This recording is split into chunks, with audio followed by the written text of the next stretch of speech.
Allah menurunkan Al-Furqan, Al-Quran kepada hambanya agar ia menjadi pemberi peringatan bagi semesta alam. Menggariskan untuk makhluk-makhluknya itu satu akidah yang benar dan prinsip-prinsip ajaran yang lurus dalam ayat-ayat yang jelas dan tegas karakteristiknya. Semua merupakan karunia-Nya kepada umat manusia dengan menetapkan bagi mereka pokok-pokok agama demi menyelamatkan akidah mereka dan menunjukkan jalan lurus yang harus mereka tempuh. Ayat-ayat tersebut adalah Ummul Kitab yang tidak diperselisihkan lagi pemahamannya demi menyelamatkan umat Islam dan menjaga eksistensinya. Dalam Al-Quran pun disebutkan pada Quran Surah Fussilat ayat 3 yang berbunyi Bismillahirrahmanirrahim, Kitabun Fussilat ayatuhu Qur'anan Arabiyyan liqaumi ya'lamun. Kitab yang dijelaskan ayat-ayatnya yakni bacaan dalam bahasa Arab untuk kaum yang mengetahui. Lanjut, Ustaz.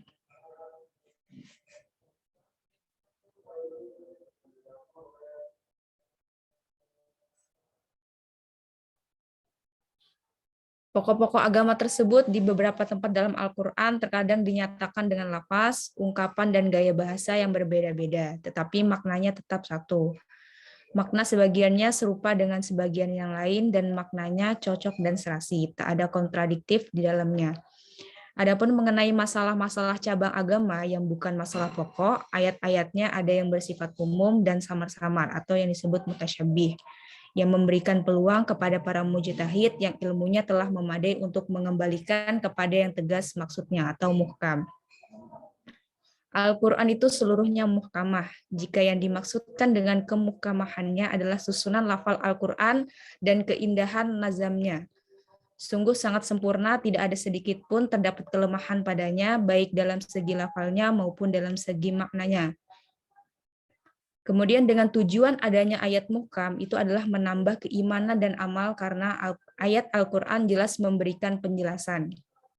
Dan ayat mutasyabih itu bertujuan menambah keimanan dan keyakinan kita kepada Allah, bahwa seluruh Al-Quran datang dari sisinya pasti antara yang hak dan kebatilan tidak mungkin tercampur aduk. Serta Al-Quran yang berisi ayat-ayat muhkam dan mutasyabih menjadi motivasi bagi umat Islam untuk terus menggali berbagai kandungan sehingga mereka yang terhindar dari taklid bersedia membaca Al-Quran dengan khusyuk sambil merenung dan berpikir.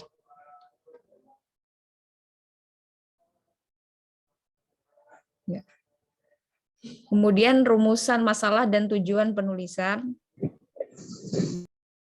Rumusan masalahnya di sini mengenai pengertian ayat muhkam dan mutasyabih, kemudian apa saja sebab-sebab tasyabuh atau kesamaran dalam Al-Quran, kemudian bagaimana perbedaan pendapat para ulama ayat muhkam dan mutasyabih, dan apa saja hikmah dan nilai pendidikan dalam ayat muhkam dan mutasyabih. Lanjut, Ustaz.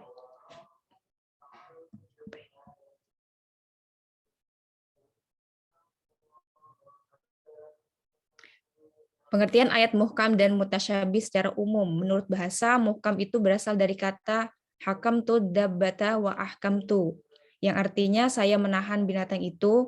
Kata al-hukum berarti memutuskan antara dua hal atau lebih perkara.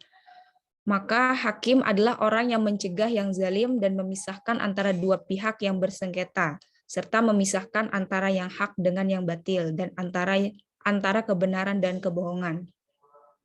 Dikatakan hakam tu safi tawa ahkam tu artinya saya memegang kedua tangan orang dungu. Juga dikatakan hakam tu dabata wa ahkam tuha artinya saya memasang hikmah pada binatang itu. Muhkam adalah isim maf'ul dan fi'il ahkama yuhkimu yang menurut bahasa itu diartikan dengan menahan dari goncangan. Muhkam itu berarti sesuatu yang dikokohkan. Sedangkan mutasyabih secara bahasa itu berarti tasyabuh, yakni bila salah satu dari dua hal serupa dengan yang lain, dan syubhah ialah keadaan salah satu dari dua hal tidak dapat dibedakan dari yang lain karena adanya kemiripan di antara keduanya secara konkret maupun abstrak.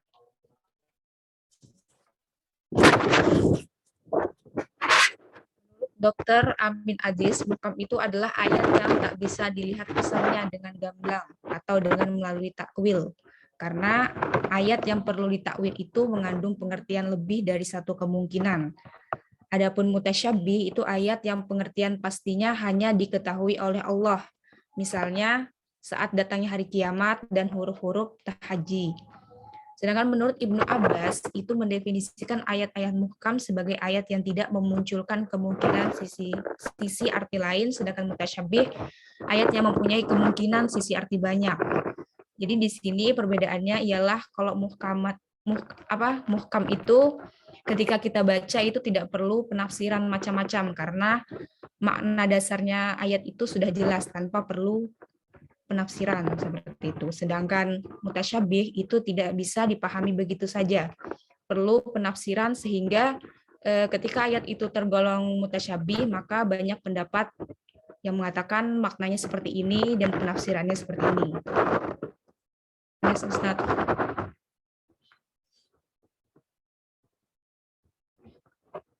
Mengenai pengertian muhkam dan mutasyabih terdapat banyak perbedaan pendapat.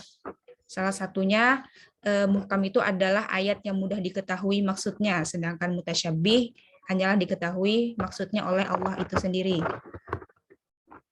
Kemudian muhkam adalah ayat yang maksudnya dapat diketahui secara langsung tanpa memerlukan keterangan lain, sedangkan mutasyabih memerlukan penjelasan dengan merujuk kepada ayat-ayat lain.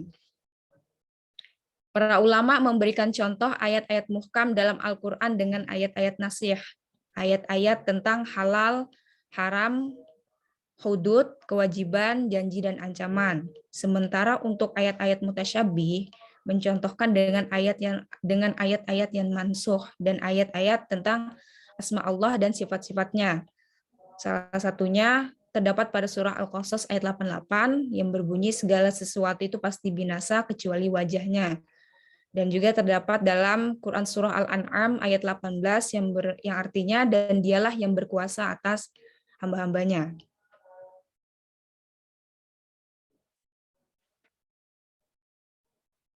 Sebab-sebab terjadinya tasyabuh atau kesamaran dalam Al-Quran.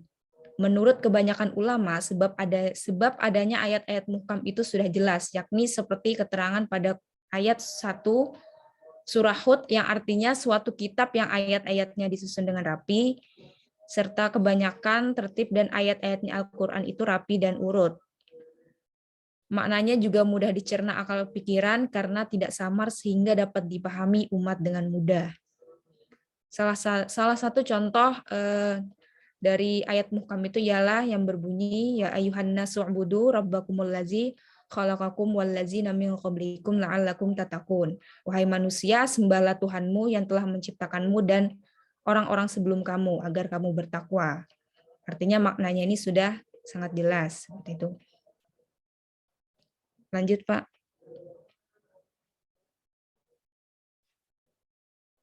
Kemudian ayat-ayat mutasyabih.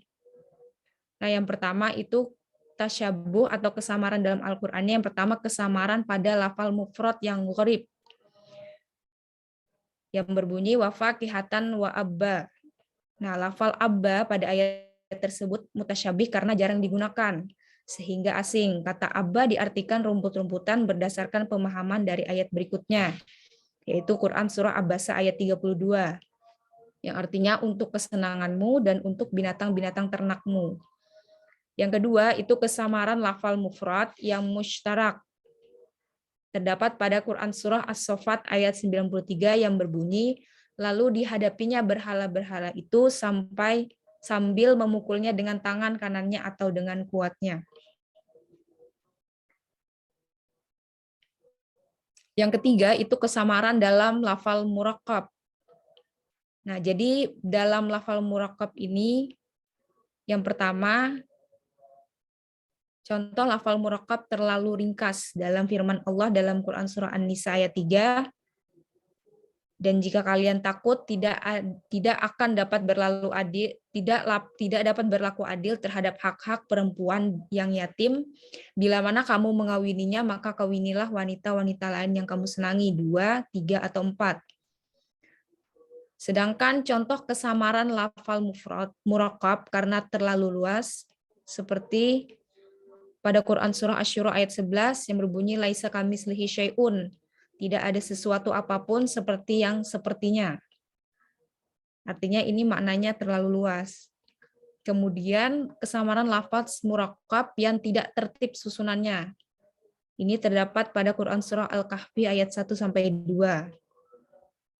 Yang artinya yang telah menurunkan kepada hambanya Al-Quran dan dia tidak mengadakan kebengkokan di dalamnya sebagai bimbingan yang lurus.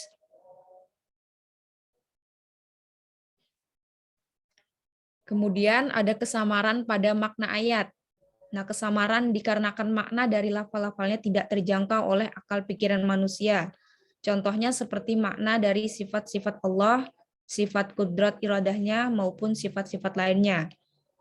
Termasuk makna dari ihwal hari kiamat, kenikmatan surga, siksa kubur, siksa neraka, dan lain sebagainya.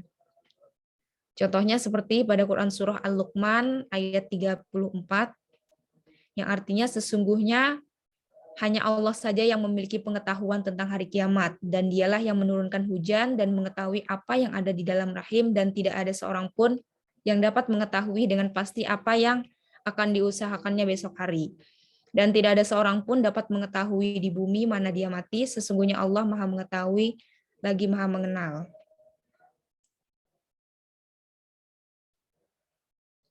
Kemudian kesamaran pada lafal dan makna ayat. Itu terdapat pada surah Al-Baqarah ayat 189. Nah, pada ayat tersebut tidak dapat dipahami dengan maksud yang sebenarnya jika tidak mengetahui adat istiadat kaum jahiliyah. Orang Ansar yang melakukan ihram, seorang pun tidak masuk melalui pagar dan tidak pula masuk rumah dan tidak pula masuk kantor dari pintunya. Jika rumah yang terbuat dari tanah, mereka melubangi di belakang rumahnya sehingga keluar masuk dari sana.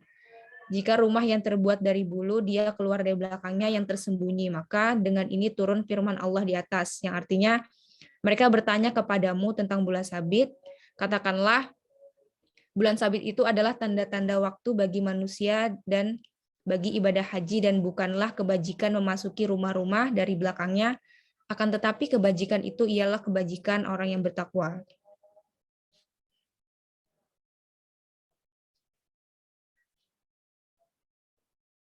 Ya, lanjut, Pak.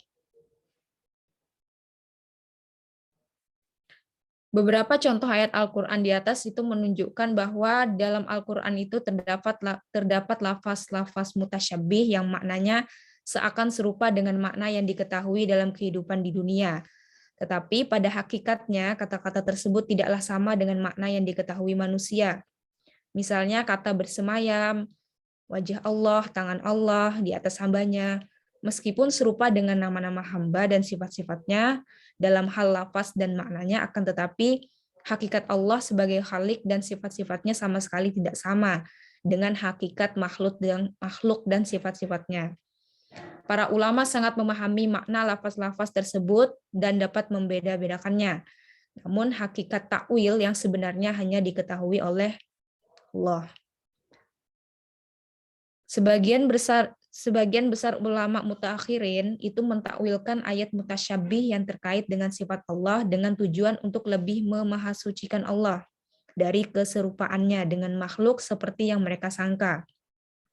Hal tersebut dianggap sebagai upaya pentakwilan yang keliru dan batil karena dapat menjatuhkan mereka ke dalam kekhawatiran yang sama dengan apa yang mereka takuti atau bahkan lebih dari itu. Misalnya ketika mentakwilkan tangan Allah dengan kekuasaan Allah.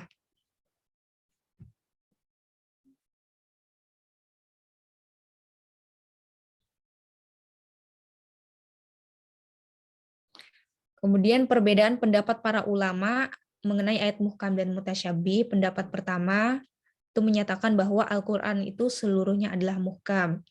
Sedangkan pendapat kedua menyatakan bahwa Al-Quran itu seluruhnya adalah mutasyabih. Dan pendapat ketiga dan yang paling kuat itu menyatakan bahwa Al-Quran ada yang muhkam dan ada pula yang mutasyabih dengan beralasan kedua ayat tersebut di atas.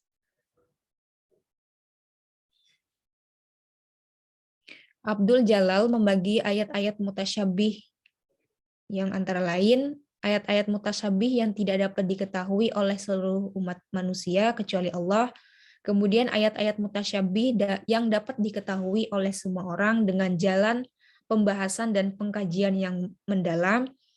Kemudian ayat-ayat mutasyabih yang tidak semua orang dapat mengetahuinya atau hanya dapat diketahui oleh pakar ilmu dan sains tertentu saja. Hal ini termasuk urusan yang hanya diketahui oleh Allah dan orang-orang yang mendalam ilmu pengetahuannya. Ayat-ayat mutasyabih itu hanya dapat diketahui oleh pakar ilmu dan sains.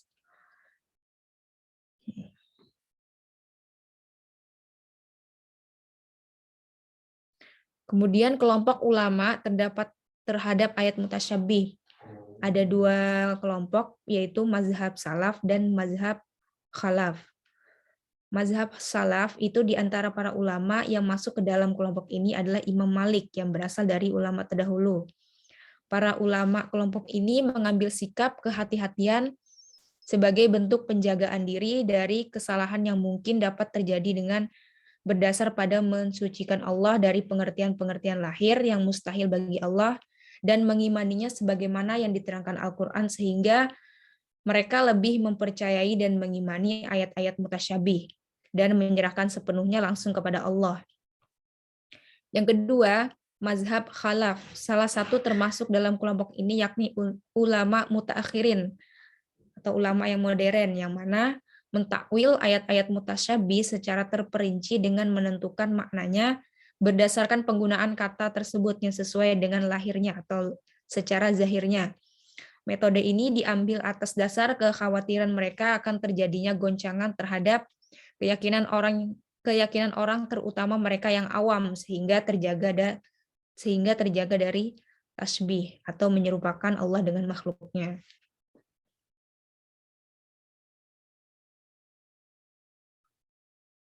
Kemudian hikmah ayat muhkam dan mutasyabih. Jadi dapat disimpulkan ada 3 hikmah yang dapat diambil dari persoalan muhkam dan mutasyabih. Pertama, andai kata seluruh ayat Al-Quran terdiri dari ayat-ayat yang muhkam, niscaya akan sirna ujian keimanan dan amal lantaran pengertian ayat yang jelas seperti itu. Yang kedua, seandainya seluruh ayat Al-Quran mutasyabih, niscaya akan lenyap kedudukannya sebagai penjelas dan petunjuk bagi manusia. Jika keimanannya yakin bahwa Allah pasti hak dan tidak mungkin bercampur dengan kebatilan.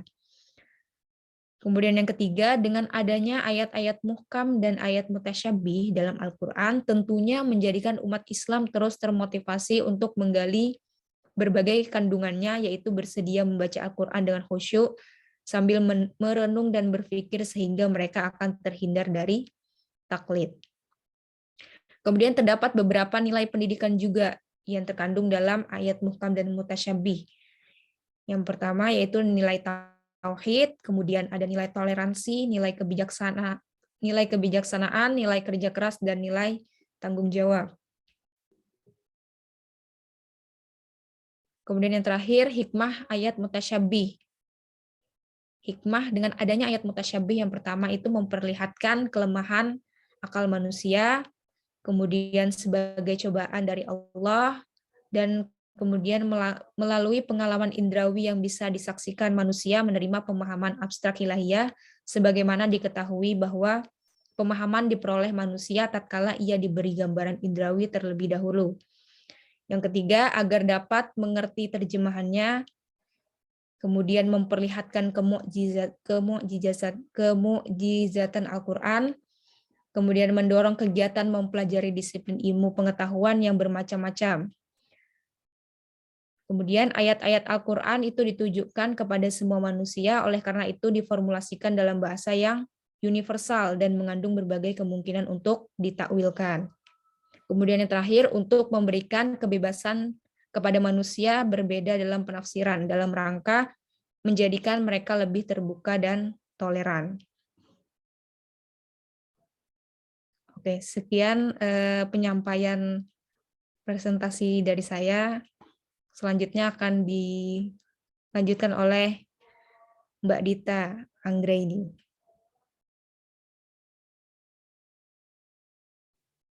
Oke, Mbak Dita, siap? Siap, Ustaz. Oke, siap. Dipersilakan kepada pemateri selanjutnya Mbak Dita Anggraini SPD. Mbak Dita dipersilakan. Baik, terima kasih. Assalamualaikum warahmatullahi wabarakatuh. Mungkin di sini materinya sama ya, Ustadz dan Ustadzah, yaitu karakteristik ayat-ayat Al-Muhkam dan Al-Mutasyabih.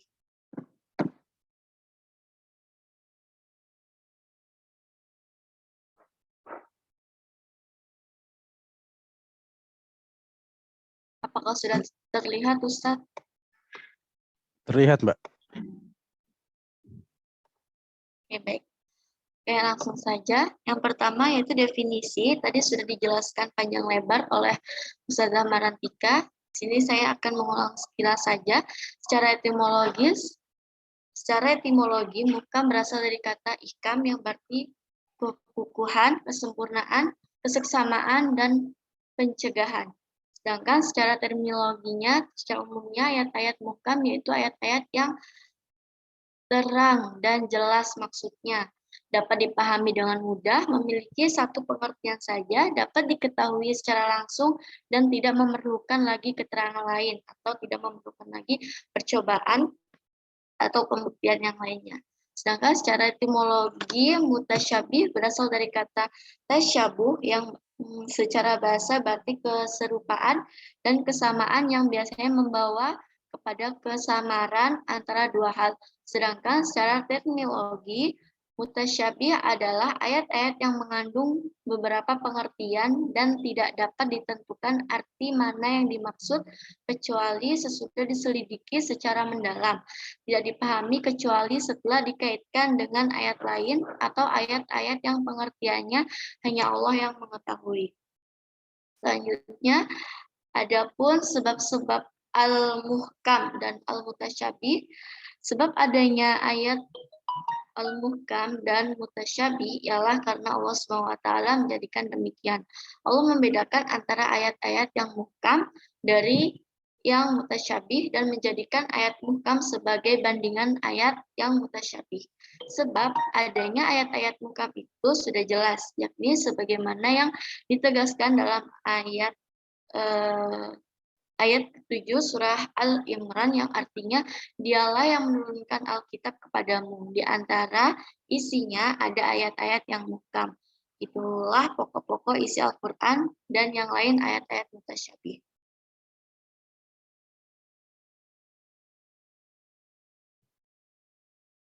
Di samping itu, Al-Quran merupakan kitab yang muhkam, seperti keterangan pada ayat 1 surah Hud yang artinya suatu kitab yang ayat-ayatnya disusun dengan rapi.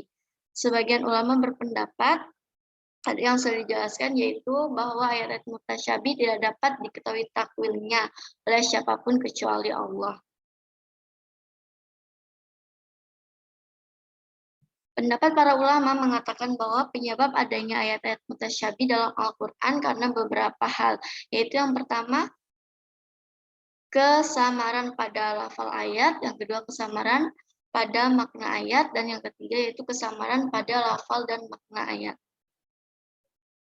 Kesamaran pada lafal ayat, sebagian ayat-ayat tasyabi dalam Al-Quran itu disebabkan karena kesamaran lafal, baik lafal yang masih mufrad ataupun yang sudah murakab. Yang pertama, kesamaran dalam lafal mufrad, yaitu lafal-lafal mufrad yang artinya tidak jelas, baik disebabkan lafal yang dhaif atau asing. Contohnya surah Basa ayat 31, surah Al-An'am ayat 59, ataupun musyarak atau bermakna ganda, contohnya surah Shad ayat 93.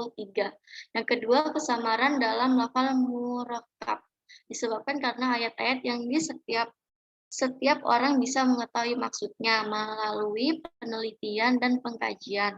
Lafal-lafal yang mukrab, lafal yang tersusun dalam kalimat itu ringkas, panjang urutan, dan seumpamanya. Contohnya surah An-Nisa ayat 3. Yang ketiga yaitu ayat-ayat mutasyabih yang Maksudnya dapat diketahui oleh para ulama tertentu dan bukan semua ulama. Maksudnya yang demikian adalah makna-makna yang tinggi, yang memenuhi hati orang-orang yang jernih jiwanya dan muttahid, karena para ulama berbeda dalam menafsirkan ayat-ayat mutasyabih.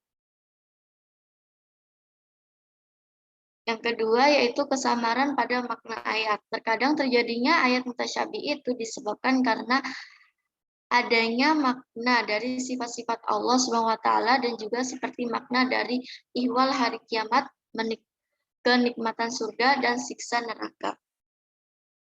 Yang ketiga yaitu kesamaan pada lafal dan makna ayat. Terkadang adanya ayat mutasyabih terjadi disebabkan kesamaran dalam lafal dan makna ayat-ayat itu. Contohnya surah Al-Baqarah ayat 189.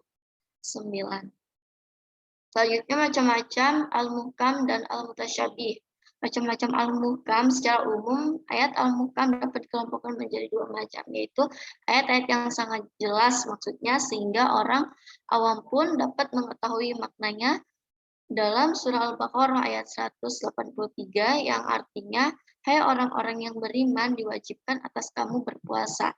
Perintah berpuasa dalam ayat ini sangat jelas maksudnya, sehingga tanpa ilmu agama yang tinggi, orang awam pun dapat memahaminya. Kedua, ayat muhkam yang hanya dapat dipahami oleh para ulama berdasarkan ilmu mereka. Ayat ini dapat diterjemahkan dengan bantuan kajian usul fikih dan kaidah-kaidah ilmu balaghah lainnya. Contohnya terdapat pada surah Al-Baqarah ayat 261 yang artinya perumpamaan nafkah yang dikeluarkan oleh orang-orang yang menafkahkan hartanya di jalan Allah dan serupa dengan sebutir benih yang menumbuhkan 7 bulir pada tiap-tiap bulir 100 biji. Selanjutnya yaitu macam-macam ayat al-mutasyabih. Sesuai dengan sebab-sebab adanya ayat mutasyabih dalam Al-Quran, maka macam-macam ayat-ayat mutasyabih ini dibagi menjadi 3 macam. Yaitu yang pertama, ayat-ayat yang kandungannya mustahil diketahui manusia kecuali Allah, seperti ayat-ayat yang berbicara tentang sifat-sifat Allah, waktu kedatangan hari kiamat, dan hal-hal gaib lainnya.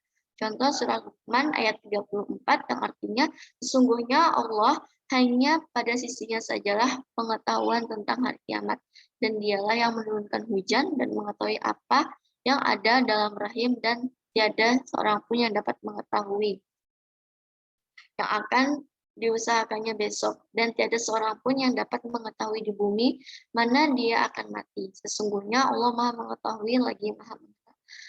Selanjutnya ayat-ayat yang dapat diketahui maksudnya melalui penelitian dan pengajian seksama, seperti ayat-ayat yang kandungannya bersifat umum atau yang kesamarannya lahir dari singkatan redaksi atau tersusun dari kata-kata.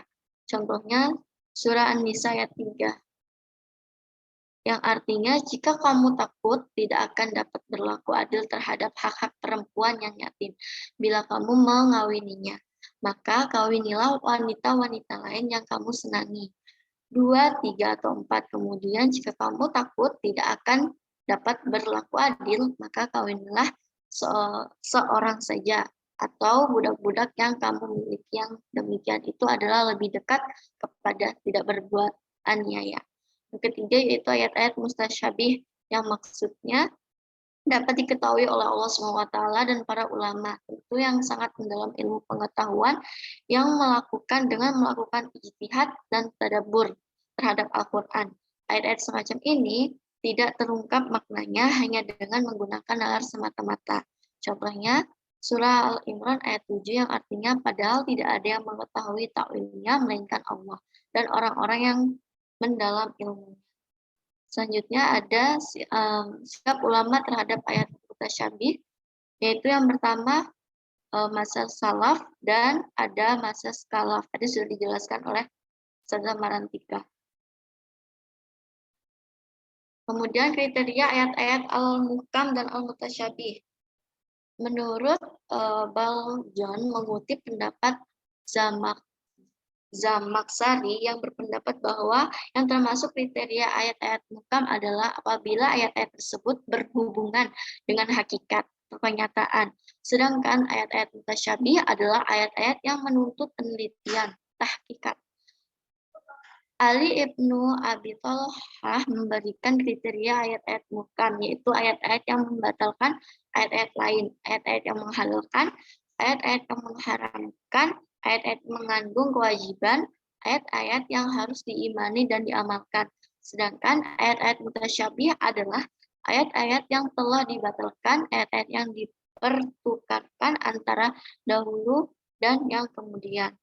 Menurut Ar-Raghib Al-Asbihani memberikan kriteria ayat-ayat mutasyabih sebagai ayat atau lafal yang tidak diketahui hakikat maknanya, seperti tibanya hari kiamat, ayat-ayat Al-Quran yang hanya bisa diketahui maknanya dengan sarana bantu, baik dengan ayat-ayat muhkam, hadis-hadis sahih maupun ilmu pengetahuan, seperti ayat-ayat yang lafalnya terlihat aneh dan hukum-hukumnya tertutup.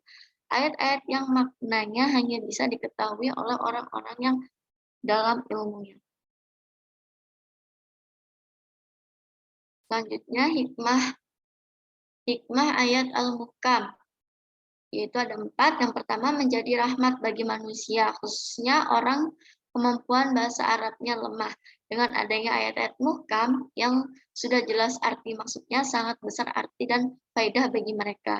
Yang kedua, memudahkan bagi manusia mengetahui arti dan maksudnya, juga memudahkan bagi mereka dalam menghayati makna maksudnya agar mudah mengamalkan pelaksanaan ajaran-ajarannya.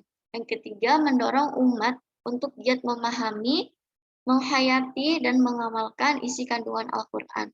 Karena lafal ayat-ayatnya telah mudah diketahui, gampang dipahami, dan jelas pula untuk diamalkan.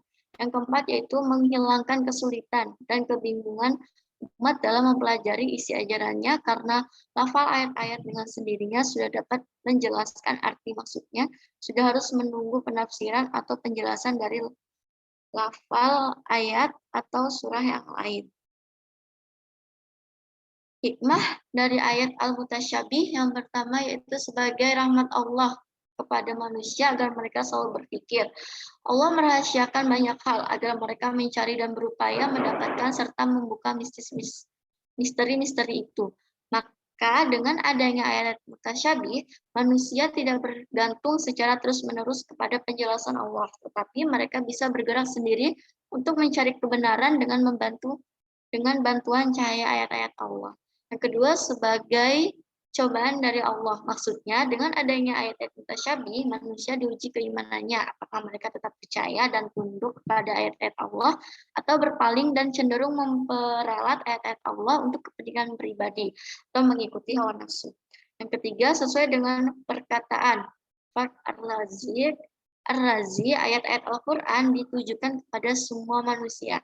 Oleh karena itu, ia diformulasikan dalam bahasa yang universal dan mengandung berbagai kemungkinan untuk ditakwilkan.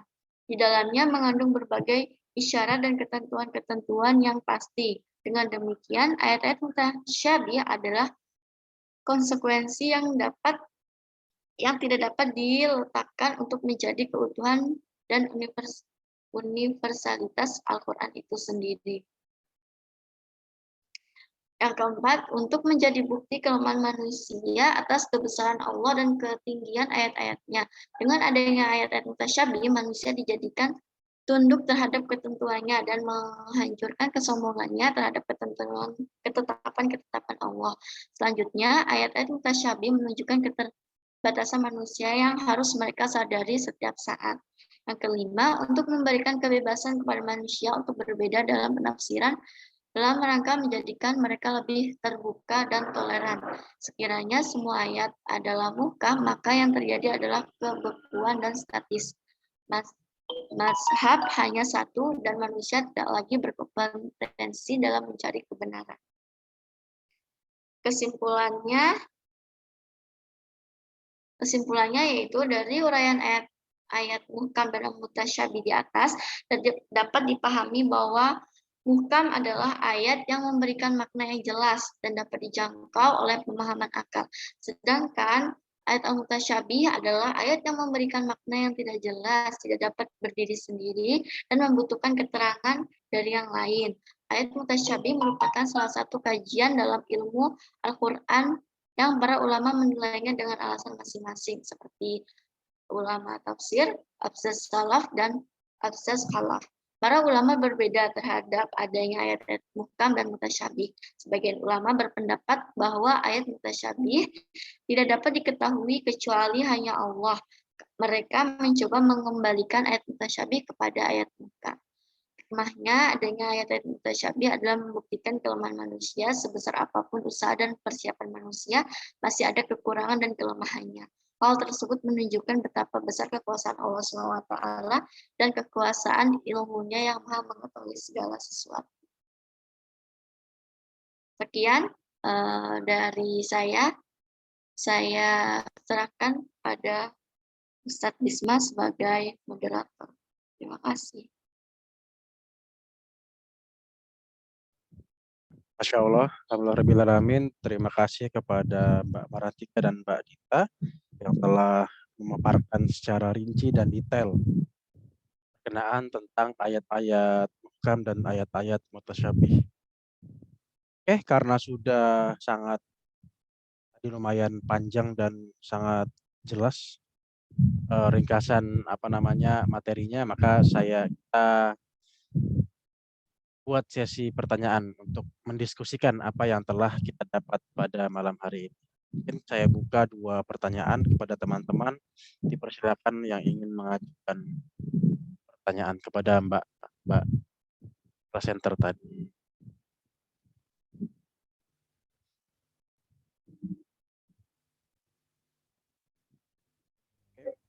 Ustaz Zaza, silakan yang ingin bertanya. Bertanya, Ustaz. Siap, Ustadz Syaifuddin. Dipersilahkan. Terima kasih Ustadz Bisma atas kesempatannya kepada saya untuk menanyakan terkaitan materi yang Ustazah berdua sampaikan tadi ya, berkenaan materi ayat muhkam dan ayat mutasyabih di dalam Al-Quran. Sudah sangat jelas ya tadi yang disampaikan untuk pengertian maupun contoh-contoh di dalam Al-Quran yang beliau sampaikan ini sudah sangat jelas, tapi ada beberapa hal yang ingin saya tanyakan kepada pemakalah. Yang pertama itu keterkaitan antara 2 jenis ayat yang di dalam Al-Quran ini, karena yang satu sangat jelas sekali, artinya tanpa kita berpikir lebih jauh sudah jelas tujuan dari ayat itu apa. Terus yang kedua, ayat mutasyabih yang masih perlu tindak lanjut dari manusia untuk memahami apa tujuan dari ayat mutasyabih ini. Nah, jadi yang saya ingin tanyakan itu, apakah ada kaitan dari 2 ayat ini saling menjelaskan seperti itu? Misalnya ayat mutasyabihnya menjelaskan tentang hal yang menurut logika manusia tuh agak berat dipahami secara ini ya. Jadi perlu tindak lanjut. Nah, apakah cukup dengan ayat muhkam bisa menjelaskan ayat mutasyabih tadi? Jadi kita tidak perlu mencari referensi lain, misalnya seperti hadis, tapi sudah ada ayat penjelas yang berbentuk muhkam itu tadi untuk menjelaskan jenis ayat mutasyabih. Kalau misalnya pemakalah menemukan contoh itu, mungkin bisa disampaikan kepada kami ya, mungkin khususnya saya pribadi, karena belum ada penjelasan dari kedua pemakalah apakah 2 jenis ayat ini ada keterkaitannya. Terus yang kedua, pertanyaan saya ini mungkin mudah-mudah saja dulu ya untuk memancing teman-teman yang lain bertanya ya. Yang kedua ini, Ustadz Ustazah, apakah ada andil dari asbabun nuzul yang menjadikan 2 jenis ayat ini turun?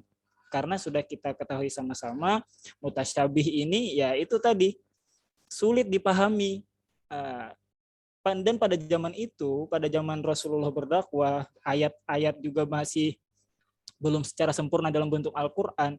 Nah, ini kan bentuknya mutasyabih nih. Jadi apakah dengan ayat mutasyabih ini itu bisa menguatkan keimanan umat pada zaman itu? Karena yang kita ketahui tidak mudah memahami itu, kecuali dengan ya memang kalau sudah bentuknya keimanan kepada Rasulullah, apa yang Rasulullah sampaikan mungkin itu sudah bisa jadi pegangan ya untuk umat yang memang benar-benar beriman. Tapi untuk umat yang masih dalam keadaan ragu-ragu dengan Nabi Muhammad pada zaman itu, apakah beliau ini memang utusan Allah, kok beliau menyampaikan ayat apa maksudnya ini ya? Kita nggak paham ini, betulan kayak ini ayat dari Allah? Karena itu bakalan menjadi pertanyaan umat pada zaman itu yang mereka juga ahli-ahli bahasa yang kita ketahui ya, ahli-ahli dalam bersyair. Apakah ini cuma buatan? Nah, apakah ada apa tadi? Keterkaitan dengan asbabun nuzulnya tentang ayat-ayat yang dua jenis ini, ayat muhkam sama ayat mutasyabih, apakah ada berkaitan dengan asbabun nuzulnya? Karena itu sangat berpengaruh sekali ketika Rasulullah berdakwah di zaman itu ya. Mungkin bisa dipahami ya Ustadz Bisma dan pemakalah kita pada malam hari ini. Terima kasih atas kesempatannya. Assalamualaikum warahmatullahi wabarakatuh. Waalaikumsalam warahmatullahi wabarakatuh. Oke, kita tampung dulu dua pertanyaan dari penanya kita Ustadz Syaifuddin. Saya persilakan lagi kepada Ustazah yang lain untuk menambahkan satu pertanyaan lagi. Satu sesi gitu ya. Boleh 2 atau 3 pertanyaan.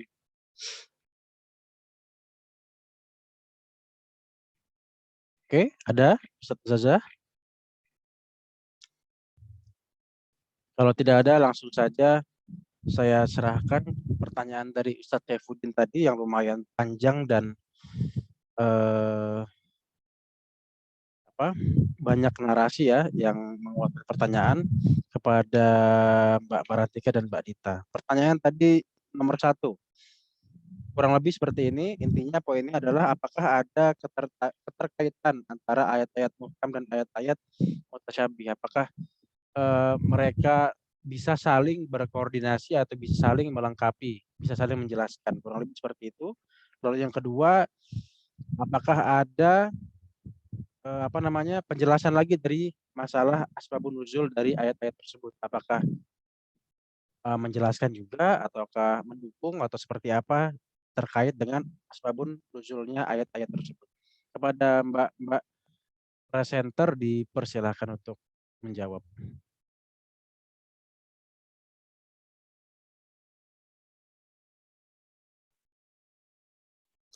Ya, terima kasih untuk Ustadz Syaifuddin atas pertanyaannya. Saya akan mencoba menjawab, tapi kalau agak melenceng sedikit, mohon maaf ya, dan mohon untuk diluruskan gitu. Jadi ditanya apakah ada keterkaitan? Ada ya, menurut saya itu ada. Gimana ya? Jadi dalam ayat muhkam dan mutasyabih ini ada ulama ahlus sunnah itu menggunakan 2 pendekatan, yaitu pendekatan tafwid, kemudian yang kedua menggunakan pendekatan takwil, dan yang ketiga itu tajsim. Nah, kalau tafwid ini kan menyerahkan maknanya itu seluruhnya kepada Allah. Seperti itu. Misalkan ja'a, artinya kan Allah datang. Nah, Allah datang ini maksudnya apa? Kita menggunakan pendekatan apa? Pendekatan tafwid, takwil, atau tajsim. Kalau kita menggunakan pendekatan tafwid, berarti kita ya udah wallahu alam gitu. Itu hanya Allah yang mengetahui.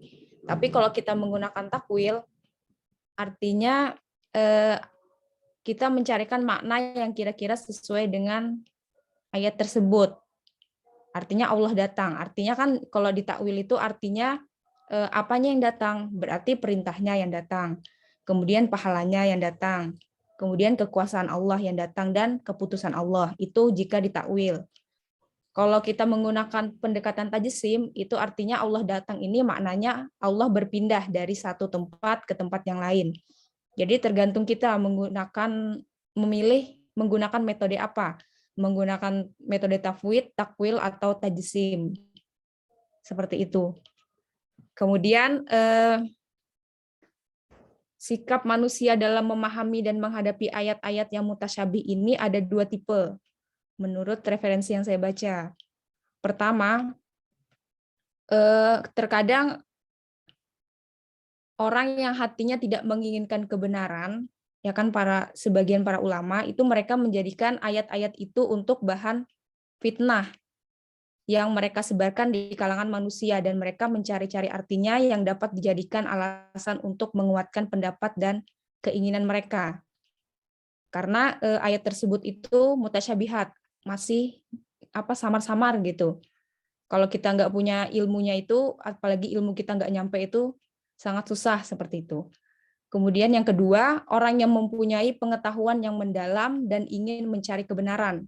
Mereka harus mencari pengertian yang benar dari ayat itu.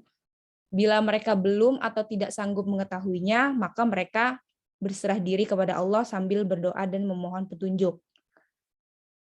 Seperti itu yang saya ketahui, Ustadz. Tapi kalau untuk pertanyaan yang kedua, saya serahkan kepada Ustadz dan Ustazah yang lainnya deh. Seperti itu, Ustadz. Oke, baik. Itu tadi adalah sedikit jawaban dari Ustazah Marantika. Mungkin Mbak Dita mau menambahkan? Masih ada pertanyaan yang belum terjawab. Ya Ustaz, saya menambahkan sedikit saja. Tadi sudah di PowerPoint kita berdua sudah juga cukup dijelaskan bahwasanya al-muhkam dan al-mutasyabi. Al-mutasyabi itu sangat berkaitan. Yang pertama, al-muhkam itu kan sudah jelas maksudnya. Kemudian al-mutasyabi ini kan tidak, maknanya tidak diketahui kecuali dia memiliki ilmu yang cukup tinggi, itu bisa dengan bantuan dia meneliti, atau misalnya dia meneliti dengan ayat yang kembali lagi ke al-muhkam gitu. Kemudian kalau yang kedua, apakah ada andil asbabul nuzulnya? Allahu alam ya Ustaz, saya juga belum tahu, tapi saya mau mencoba. Kalau menurut saya untuk andil asbabul nuzulnya itu mungkin karena di setiap ayat Al-Quran itu pasti ada asbabul nuzulnya. Kemungkinan kalau untuk di setiap Al-Quran pasti ada, tapi kalau untuk andil di ayat Al-Muhkam atau di ayat Al-Muhkam dan ayat Al-Mutasyabi ini mungkin tidak terlalu memakai ya Ustadz ya, atau mungkin saya salah, nanti bisa diperbaiki. Itu aja Ustadz, makasih. Oke, terima kasih Mbak Dita atas lengkap jawabannya. Saya kembalikan dulu kepada penanya Ustadz Saifuddin. Apakah ada yang mau ditanggapi dari jawaban Mbak presenter tadi? Oke, mungkin terima kasih dulu ya kepada pemateri, mungkin sudah memberikan jawaban. Itu sudah sedikit memberikan penjelasan atau mencerahkan lah buat saya, sudah diberikan masukan tadi. Terus yang ingin ini tadi masih sedikit yang ingin saya tanyakan lagi kepada pemakala, mungkin dari tadi yang pertanyaan pertama itu berkaitan antara keterkaitan kedua ayat ini, yang saya ingin tanyakan itu apakah ayat-ayat yang memang perlu ayat mutasyabihat itu kan kita perlu penjelasan lagi ya. Tadi sudah disampaikan sama Ustazah Dita Anggra ini, tapi yang masih belum saya ini, apakah ada pemakala sudah menemukan oh ini ada satu ayat mutasyabihat dan di surah lain itu ada ayat muhkam yang berkaitan dengan ayat mutasyabihat ini, seperti itu Ustadz. Yang itu yang satu itu lagi yang mungkin mengganjal di sayanya ya, kayaknya apakah ada seperti itu. Kalau misalnya memang tidak ada ya mau gimana lagi kan, kalau misalnya siapa tahu ada ustadz-ustazah yang bisa lebih, karena ya itu tadi Al-Qur'an ini sebagai pedoman kita perlu mengetahui juga ya, apakah di dalam Al-Qur'an itu sudah memang ada keterkaitan antara ayat satu dengan ayat yang lain yang saling menjelaskan, seperti itu kan. Karena Al-Qur'an ini memang mukjizat yang perlu sangat luas ininya ya. Kemukjizatannya itu sangat banyak sekali di dalam Al-Qur'an, kita tidak bisa pungkiri itu. Tapi ya itu tadi saya ingin contohnya aja. Terus yang kedua berkaitan asbabun nuzul yang saya maksudkan tadi itu mungkin bagaimana jika umat ada menghadapi satu masalah, misalnya seperti itu, ada masalah, biasanya kan ada ayat yang turun untuk memberikan hukum atau arahan kepada umat Nabi Muhammad pada zaman itu yang mengalami masalah. Oh ini loh ayatnya, ternyata ayat yang turun itu adalah ayat mutasyabihat. Nah bagaimana, apakah ada seperti itu, bagaimana respon mereka? Mungkin seperti itu ya Ustadz Bisma ya. Kalau misalnya memang sudah, ya mungkin sudah terima kasih dipahami, Ustadz. sepertinya Ustadz Syafruddin masih belum puas, ingin menggali lebih dalam lagi. Kalau begitu saya coba lempar ke forum diskusi. Mungkin ada Ustadz-Ustadzah yang lain yang bisa membantu mencerahkan. Kira-kira apa ini penutup dari pertanyaan dari Ustadz Syafruddin ini bagusnya seperti apa? Ada Ustadz yang lain? Ustadz Kautsar, Ustadz Darmawan, Ustadz Tasbih, Ustadz Ahmad Sofyan, Pak Emil biasanya nih. Kalau ada yang ingin menambahkan dipersilakan. Atau dari pemateri mungkin melengkapi jawabannya. Dipersilakan.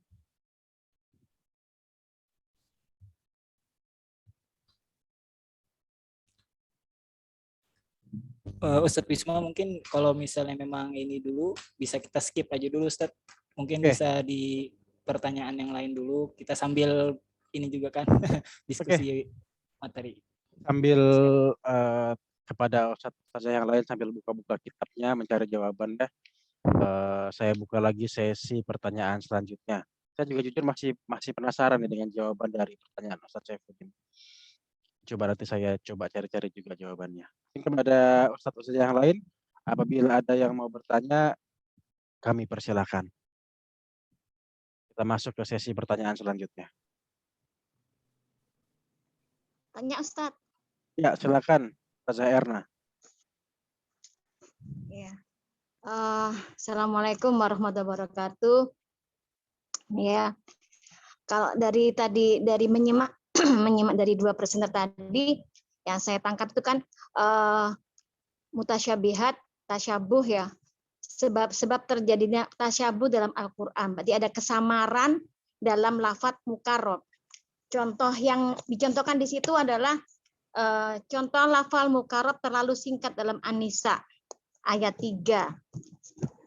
Yang artinya, dan jika kalian takut tidak dapat berlaku adil terhadap hak-hak perempuan yang yatim, bila mana kamu mengawininya, maka kawinilah perempuan-perempuan lain yang kamu senangi, 2, 3, atau 4. Nah, yang menjadi pertanyaan, yang mana yang samar? Sementara ramai sekali yang mengamalkan. Itu Ustaz. Terima kasih.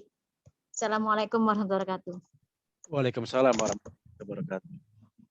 Oke, ada lagi pertanyaan masuk kepada Mbak pemateri dari Ustazah Erna tentang penafsiran ayat An-Nisa nomor 3 ya, ayat 3. Nah, ini juga sangat berat sekali nih. 2, 3, atau 4. Mungkin bagi Ustazah Erna itu adalah ayat muhkam mungkin ya. Tapi kenapa di contohnya di presentasi itu masuk dalam ayat mutasyabihat? Di mana letak samar-samarnya?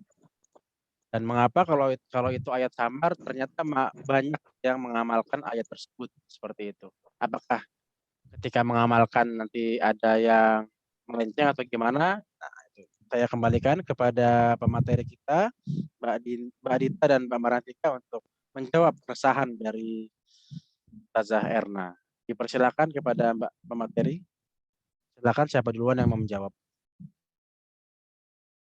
Mungkin Mbak Dita Ustadz duluan. Oke, Mbak Dita. Ya Silakan. Ustaz, sebentar. Oke. Saya cari ininya dulu tadi. Siap. Tadi di sebab-sebab ya Bu. Ustazah Erna. Iya, sebab terjadinya. Jadi ada kesamaran. Menurut Yang mana Ustazah yang samar? Erna, di mana samarnya nih? Apakah ayat tersebut ayat mutasyabihat? Padahal kalau dilihat dari artinya kayaknya tuh masuk muhkam gitu mungkin ya Bu Erna ya. Iya, soalnya banyak pengamalan. Banyak pengamalan ya, betul. Dan para pengamalnya ini dengan tegas, dengan sangat berani gitu ya. Ya itu, padahal pasti samar. Yang mana yang samar ini ya? Ya, betul. Ini keresahan semua wanita di sini sepertinya. Ya Ustazah, sebentar ya. Oke. Ayat An-Nisa. Tapi tenang saja, ada Ustadz Aminuddin nanti sebagai pakarnya nih. Sangat pakar di bidang ini, nanti kita harapkan bisa menjawab sedikit lah.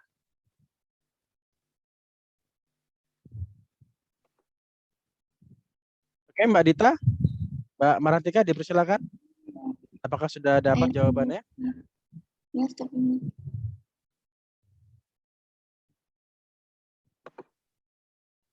Bisa diulang pertanyaannya Ustazah? Maaf. Ini tadi kan disebutkan sebab-sebab terjadinya tasyabuh dalam Al-Qur'an.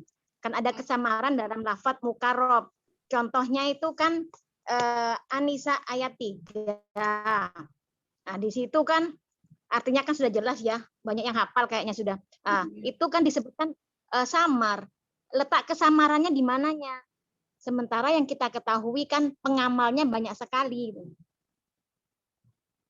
Letak kesamarannya. Kayaknya jelas-jelas aja gitu nah, menurut saya dan banyak orang gitu.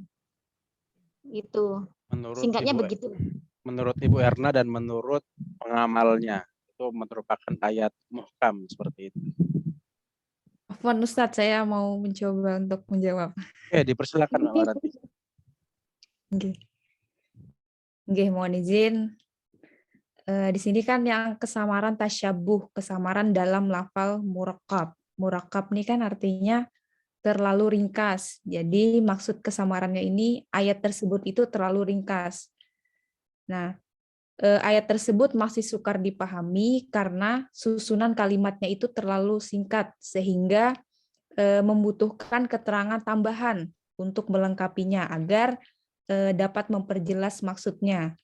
Mungkin artinya itu sudah jelas ya, tapi di sini menurut referensi yang saya baca, maksudnya itu jika takut tidak dapat berlaku adil terhadap hak istrinya, di mana harus dijaga status dan hartanya sebagai anak yatim, maka supaya menikah saja dengan wanita yang tidak yatim, di mana lebih bebas sedikit penjagaan terhadap hak-haknya. Seperti itu Ustadz yang saya baca. Oke, baik. Mohon Tadi dikoreksi. jawaban dari Mbak Marantika, yang saya tangkap dari jawaban tersebut adalah bahwa samar-samarnya ayat tersebut terletak pada ringkasnya, terlalu ringkas. Mungkin analoginya seperti ini. Ayat tersebut terlalu pendek atau terlalu ringkas untuk membahas sesuatu yang besar seperti itu. Karena kan temanya juga tema yang sangat besar dan sangat luas seperti itu ya. 2, 3 atau 4 itu sangat banyak. Seperti itu. Dan ayatnya terlalu pendek atau ringkas. Jadi mungkin butuh pendalaman terhadap ayat tersebut yang membuat ayat tersebut masuk dalam ayat mutasyabih seperti itu. Mungkin itu jawaban dari Mbak Marantika. Sebetulnya Mbak ya, seperti itu ya, betul ya? Oke, Pak. Ya, Begitu. seperti itu. Saya kembalikan lagi kepada penanya Ibu Erna.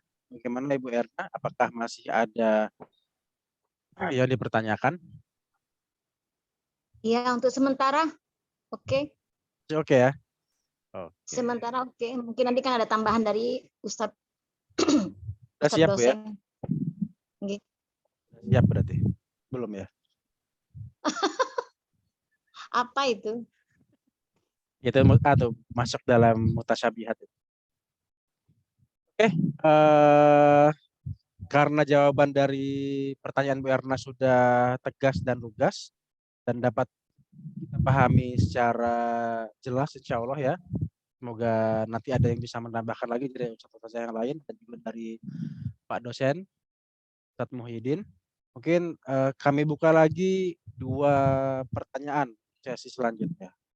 Silakan kepada Ustadz yang belum sempat bertanya, kami persilahkan.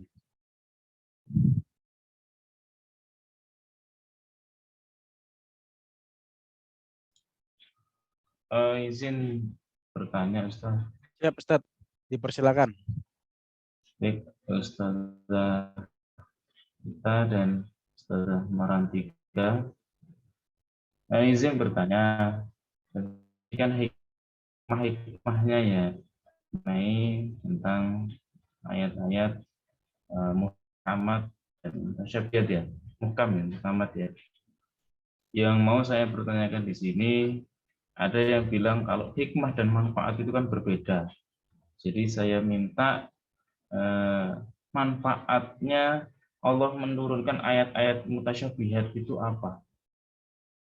Manfaatnya Allah menurunkan ayat-ayat mutasyabihat.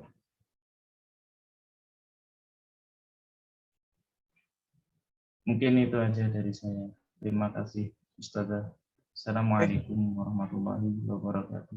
Waalaikumsalam warahmatullahi wabarakatuh. Satu pertanyaan lagi masuk dari Ustadz Aminuddin, yaitu tentang manfaat dari Allah menurunkan ayat mutasyabihat.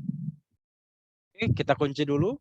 Saya persilakan lagi satu pertanyaan kepada teman-teman yang lain. Dipersilakan.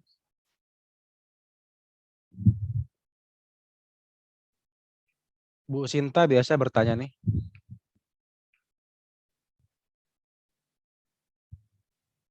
Tasbih. Ada pertanyaan?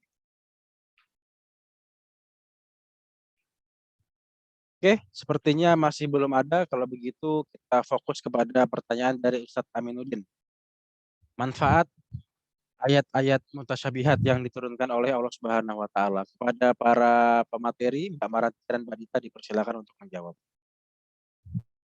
Baik Ustadz, saya ingin mencoba menjawab. Untuk manfaatnya diturunkannya ayat al-mutasyabihat, yaitu mungkin yang pertama untuk memudahkan kita atau untuk menyadarkan kita bahwa atas biasanya rata-rata kalau orang-orang itu kan yang tidak semua orang memiliki misalnya hal ini mah sepele, menggampangkan hal-hal yang seperti itu. Mungkin manfaatnya untuk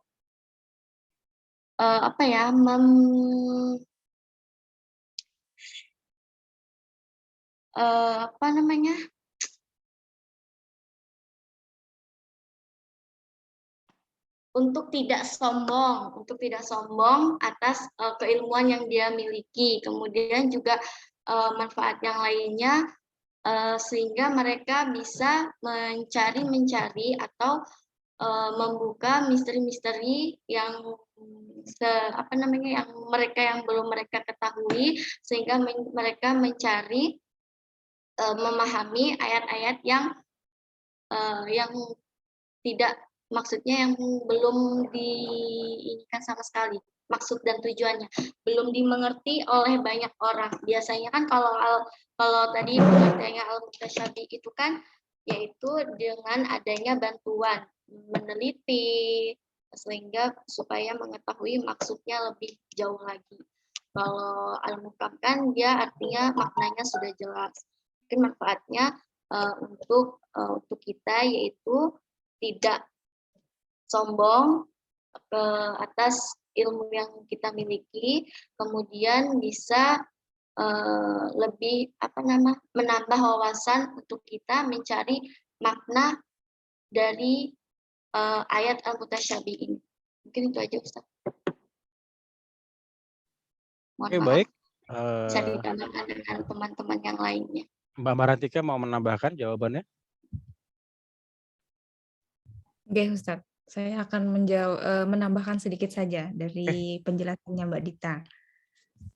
Ya, jadi di sini, jadi hikmahnya, manfaatnya itu apa? Ayat muhkam ini kan merupakan induknya Al-Quran. Jadi ayat muhkam ini merupakan rujukan dalam memahami ayat mutasyabih.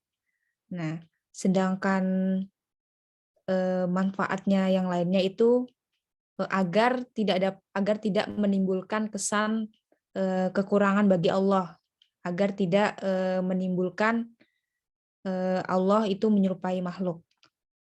Seperti itu Ustadz, kurang lebihnya. Mohon dikoreksi. Oke, itu tadi jawaban dari dua pemateri kita tentang manfaat dari ayat-ayat mutasyabih. Saya kembalikan lagi kepada Ustadz Aminuddin. Bagaimana Ustadz Aminuddin? Saya mau diulang jawaban dari Ustazah Marantika tadi. Nah, Karena silakan. menyangkut juga, sebenarnya saya grogi kalau sama Ustazah Marantika. Tidak tahu kenapa ini. Masalahnya ini, masalah apa namanya? Oh ya kan grogi aku jadinya. Hati-hati bucin, hati-hati bucin.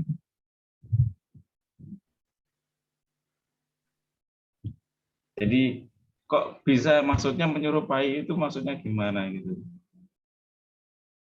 Maksudnya kok sampai nyangkut di situ gitu. Kalau nyangkut di situ nanti ini juga ketemu jawaban dari pertanyaan Ustadz Syekhudin. Kalau nyampe di situ gitu loh.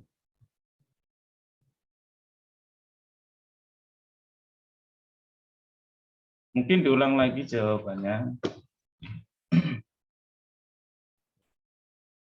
Silakan Ustazah.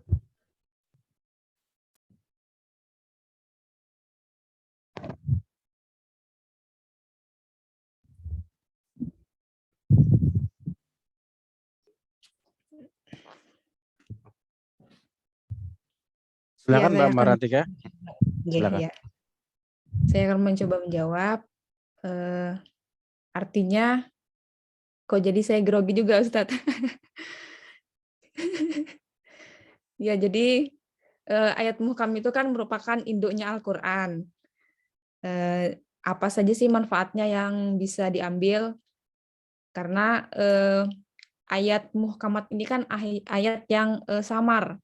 Artinya apa? Ayat muhkamat ini merupakan bentuk ujian. Apakah umat manusia itu mengimani perkara-perkara yang gaib yang diceritakan dalam Al-Quran secara yakin ataupun justru menolak kebenaran akan hal gaib itu.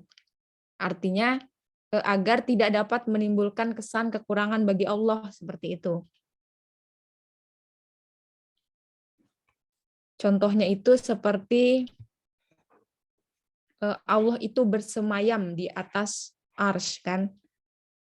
Nah, kalau di tafwid, kalau kita memilih metode pendekatan tafwid, artinya kita menyerahkan sepenuhnya maknanya itu kepada Allah seperti itu. Nah, tapi kalau kita menggunakan takwil, bersemayam itu kan artinya berkuasa seperti itu. Seperti itu sih Ustadz yang saya pahamin. Mohon ditambahkan. Itu tadi jawaban. Maksudnya bersemayam itu yang gimana gitu? Ini biar tidak terbaca gitu karena sudah menyangkut di situ, karena sudah memakai ini gitu jawabannya. Karena ini bisa panjang pertanyaannya.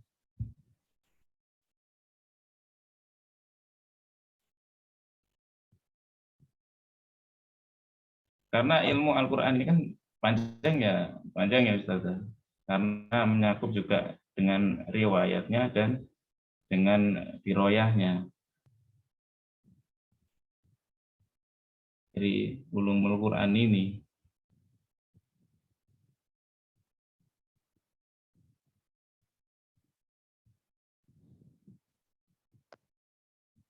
Ya, lanjut Mbak Marantika. Karena Apakah ada tanggapan lagi?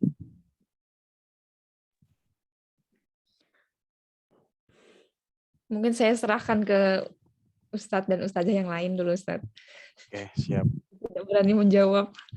Karena menurut Ustadz Aminuddin ini sudah kita agak-agak bergeser nih. Sudah sampai ke tadi pembahasannya tentang Allah bersemayam seperti itu. Mungkin ada Ustadz-Ustazah yang lain yang mau menambahkan, dipersilahkan.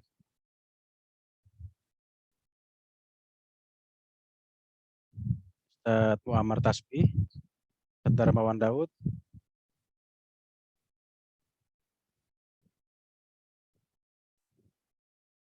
Ada? Kalau tidak ada, kita kunci saja dulu. Nanti kita serahkan kepada Bapak dosen untuk mencerahkan mengenai pertanyaan dari Ustadz Aminuddin tadi. Oke, Oke, tadi masih ada satu slot lagi pertanyaan yang belum dipakai ini. Dan kayaknya ini sudah pertanyaan terakhir juga karena kita sudah hampir jam 9:30. Kalau ada yang masih mau bertanya, saya persilakan satu penanya lagi kepada Ustazah yang lain yang belum sempat kebagian pertanyaan.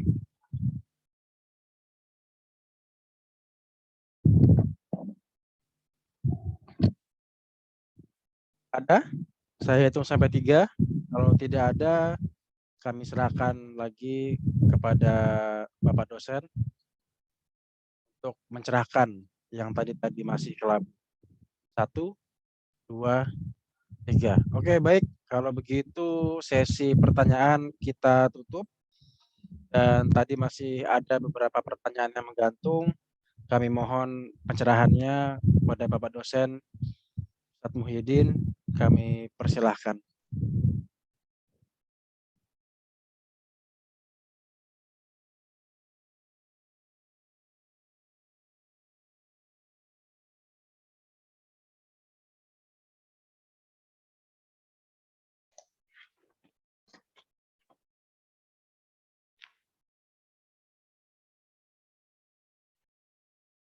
Oke, Assalamualaikum warahmatullahi wabarakatuh.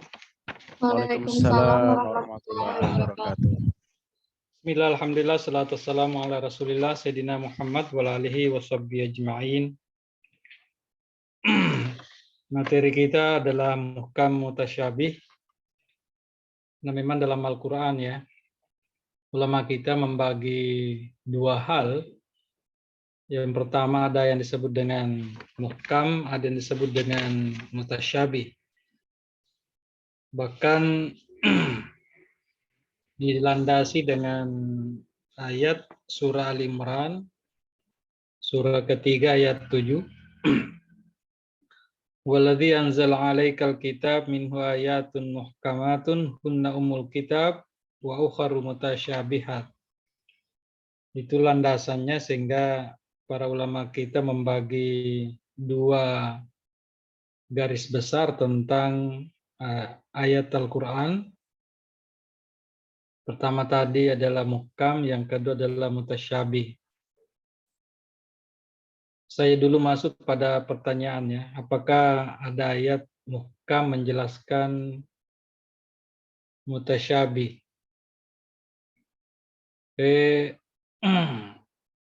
Kalau kita menengok kembali definisi tentang muhkam mutasyabih, kalau muhkam itu kan langsung bisa diketahui maknanya, sedangkan mutasyabih itu adalah mungkin ada makna yang lain selain daripada dirinya. Ya, bahkan ada makna ganda, makna di luar daripada dirinya. Kalau melihat ayat-ayat yang ada, ayat-ayat Al-Quran yang ada, rata-rata ayat-ayat Al-Quran itu adalah perlu kita kaji semaksimal mungkin untuk memahami makna yang terdapat dalamnya. Sehingga ada yang mengatakan bahwa yang paling banyak itu adalah mutasyabih. Kalau kita tadi mengambil definisi tentang ayat yang langsung dan tidak langsung ya. Ayat yang langsung kita bisa pahami dan ada ayat yang tidak langsung kita bisa pahami. Apakah ada ayat muhkam menjelaskan mutasyabih? Sebenarnya kalau kita melihat masuk kepada metode penafsiran Al-Quran, saya kira memang ada ya. Ada yang disebut dengan tafsirul Quran bil Quran kan. Tafsirul Quran bil Quran. Al-Quran itu menjelaskan atau menafsirkan Al-Quran. Jadi bisa saja terjadi muhkam. Ayat-ayat muhkam itu dijelaskan, menjelaskan ya. Artinya mutasyabih itu yang menjelaskan adalah muhkam. Ataukah mungkin sebaliknya? Kalau sebaliknya bisa saja lebih bisa lebih samar lagi ya.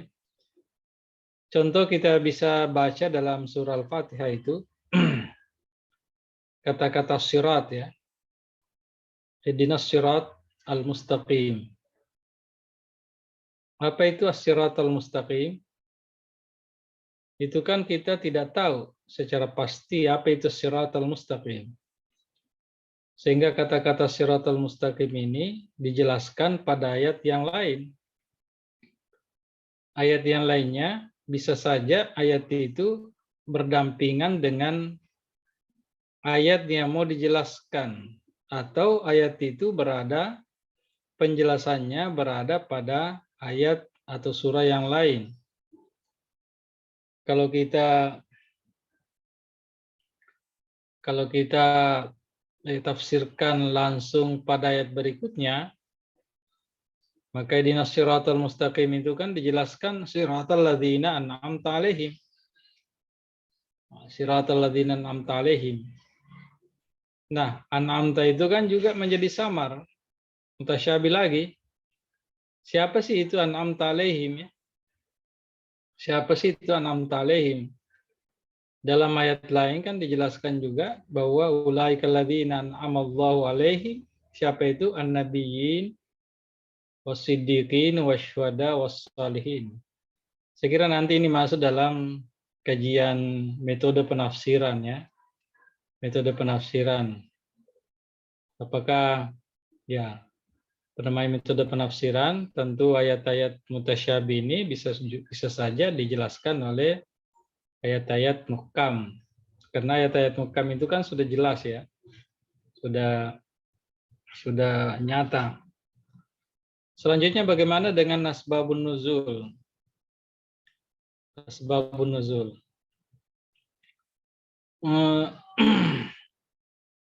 Ini lebih penting lagi ya. Ini lebih penting lagi. Umpamanya ada ayat yang tidak jelas ya. Umpamanya Allah mengatakan qul ya ayyuhal kafirun. Kafirun yang dimaksud itu siapa? Nah, ini kan kafirun yang dimaksud itu siapa? Asbabun nuzulnya lah yang bisa menjelaskan bahwa kafir yang dimaksud adalah ini. Wajah rajulun min aqsal madinati atau wajah min aqsal madinati rajulun. Rajulun itu kan sudah jelas. Siapa itu rajul? Nah, nanti asbabun nuzulnya yang memberikan penjelasan bahwa yang dimaksud dengan rajul adalah ini. Atau ada ayat qalatil arabu ya. Qalatil arabu amanna. Al-Arab itu kan samar.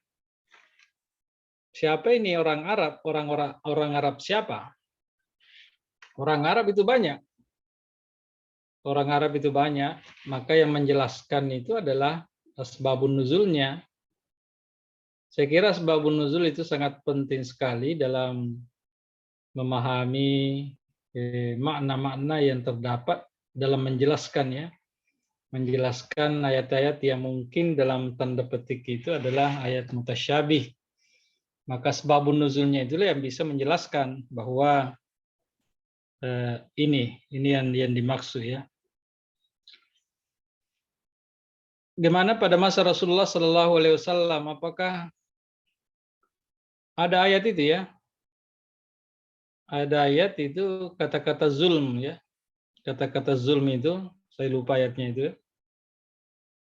Lam yalbisu imanahum bizulmin ya. Zulm itu langsung ditafsirkan oleh apa sih yang disebut dengan zulm? Itu kan samar. Zulm itu kan banyak. Siapakah di antara kita yang tidak berbuat zalim ya Rasulullah? Maka Rasulullah SAW menjawab sebenarnya zulm yang dimaksud di situ adalah syirk. Kemusyrikan. Kalau kita artikan zulm secara luas, saya kira banyak, semua orang bisa berbuat zalim ya. Berbuat zalim terhadap diri sendiri, berbuat zalim mungkin terhadap keluarga, berbuat zalim. Tapi ternyata yang dimaksud dengan zulm di situ adalah asyirk, kemusyrikan. Jadi bisa saja Nabi langsung memberikan penjelasan ayat-ayat yang mungkin dalam tanda petik susah dipahami oleh sahabat, maka Rasulullah bisa menjelaskan ya. Sehingga dalam hadis itu kan ada berapa ya hadis-hadis tentang tafsir ya. Hadis-hadis tentang tafsir Al-Qur'an. Itu bisa kita baca dalam berbagai kitab-kitab hadis yang ada ya. Menyangkut masalah ini ayat-ayat ini ya. Apa? Fankihu ma tabalakum minan nisa masna wa sulasa wa ruba ya. Ini tadi ditanyakan kenapa sih masuk dalam mutasyabih. Padahal itu jelas ya, jelas artinya. Ya. Sebenarnya banyak aspek di sini yang bisa menjadi mutasyabih. Yang pertama bisa masuk dalam kategori mutasyabih itu adalah ta'dilu itu ya. Apa sih yang disebut dengan adil?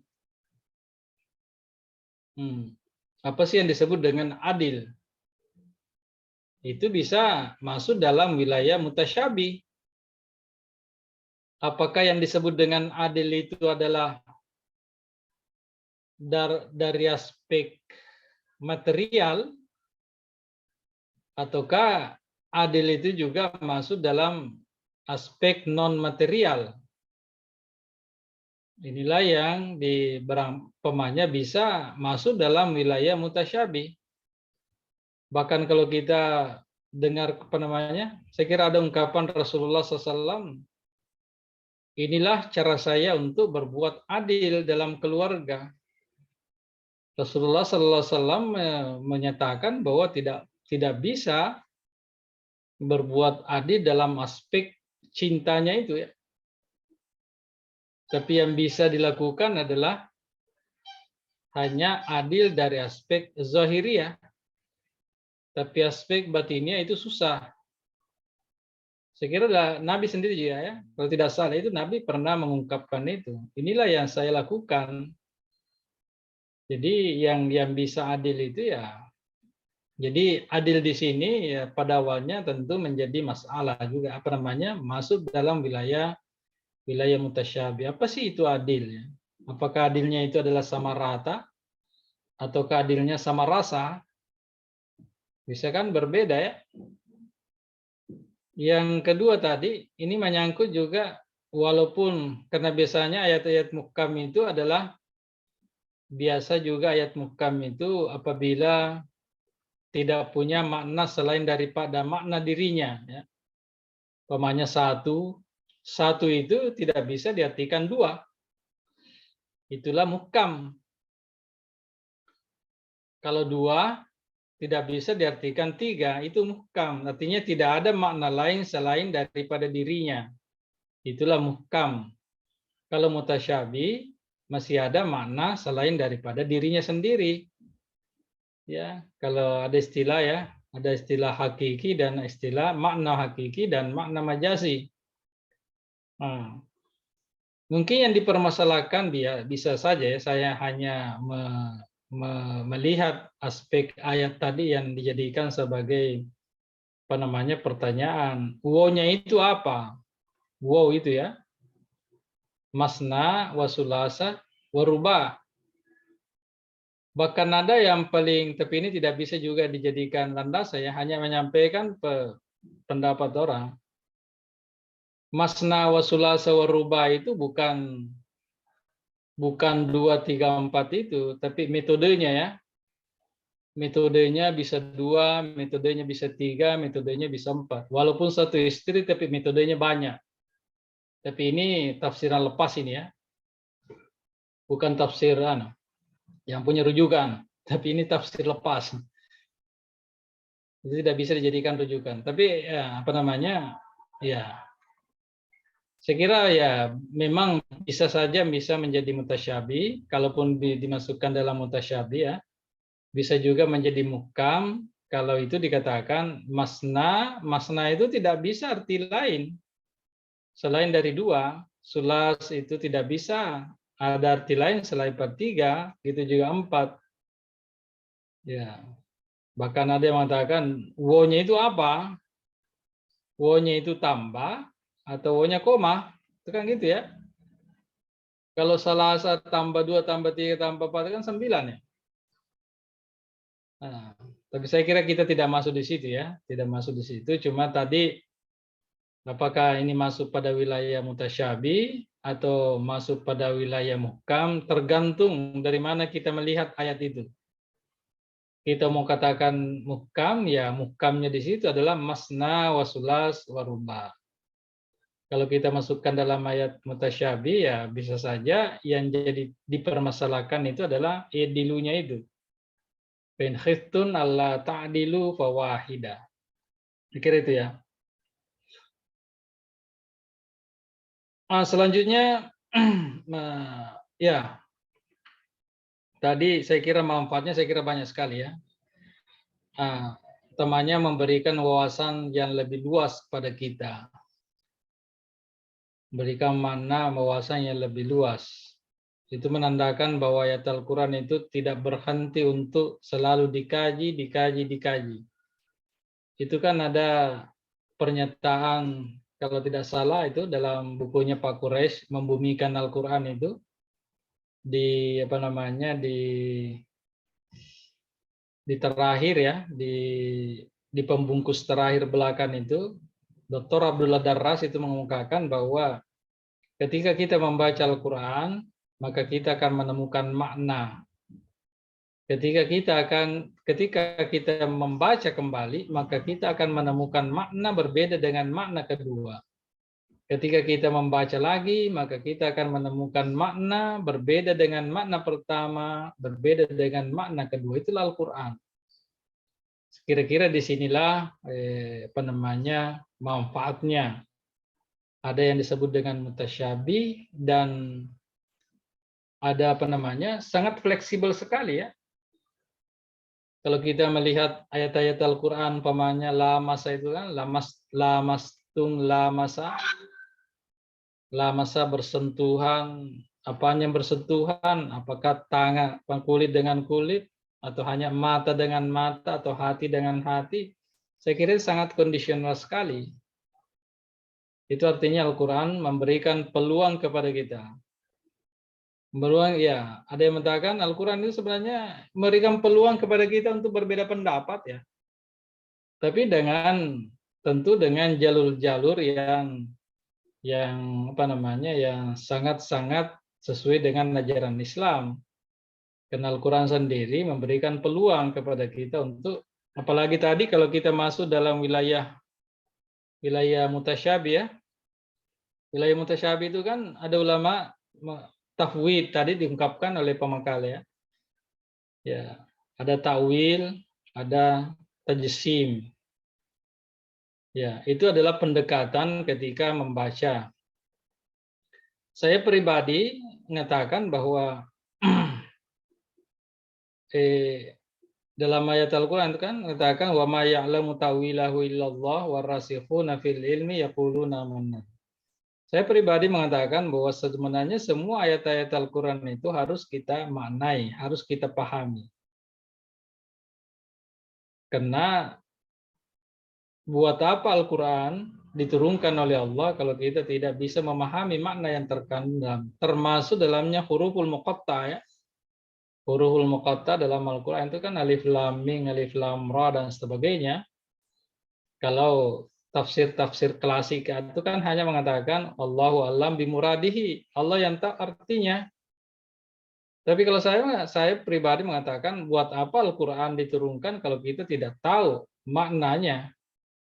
Ya, kalau kita tidak tahu, makanya itu perlu kita kaji apa sih alif lam mim itu. Apakah hanya cukup kita katakan alif lam mim, tidak ada yang tahu kecuali tidak ada, Allah hanya tahu. Maksudnya untuk apa Al-Quran diturunkan kalau manusia tidak mampu memahami makna yang terkandung dalam Al-Quran, termasuk tadi saya katakan huruful muqatta itu. Ya. Jadi memang dalam pendekatan dalam memahami ayat-ayat mutasyabih itu kan pertama tadi adalah menyerahkan sepenuhnya kepada Allah. Ya. Ada yang berani mentakwilkan. Biasanya ini wilayahnya apa namanya orang-orang Mu'tazilah ini ya, biasanya menawilkan yadullah fawqa aydihim, dia tidak mau mengatakan bahwa Allah itu punya tangan, tapi dia maknai dengan makna takwil. Tangan itu identik dengan kekuasaan, ya. Sama dengan mata.